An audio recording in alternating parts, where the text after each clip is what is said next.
Hi, welcome back to my channel. Ang gagawin natin ngayon guys ay mag-repair tayo ng oven. Wala daw siyang power. Ito yung oven, Sharp na brand. Digital siya. Soft touch button ang ano niya, function. Tapos itong likod niya, simple lang siya. Wala daw power.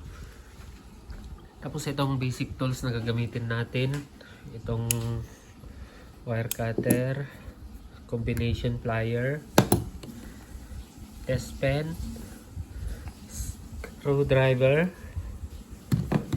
at saka yung multimeter. Yan. Ito lang yung gagamitin natin guys. Tara, umpisan natin. Pala natin umpisan testing muna natin.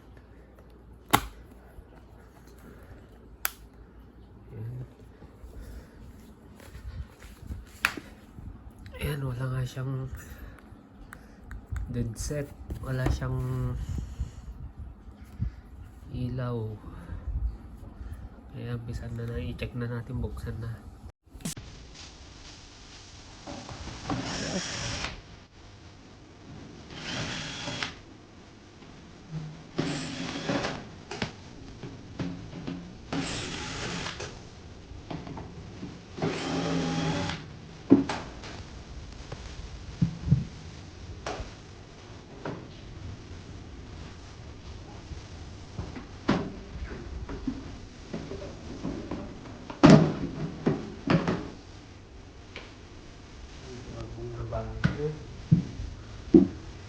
Bagong-bago ito guys.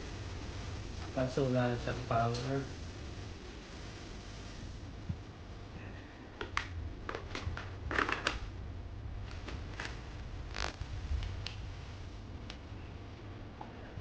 Una natin yung piniti ng face at saka yung ano niya.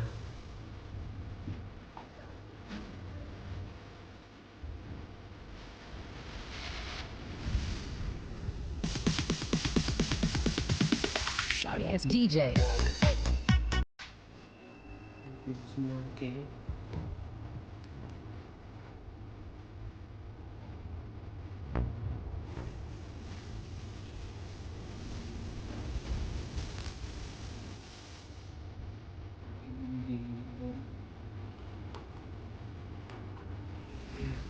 Dito. But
So, ayan guys, antayin na muna natin na i-order natin to. Abangan natin ang susunod na video. Patuloy ko yung video na to sa dating na ng pyesa guys. Ito lang ang papalitan natin. So, ayan. Maraming salamat ulit sa inyong panonood.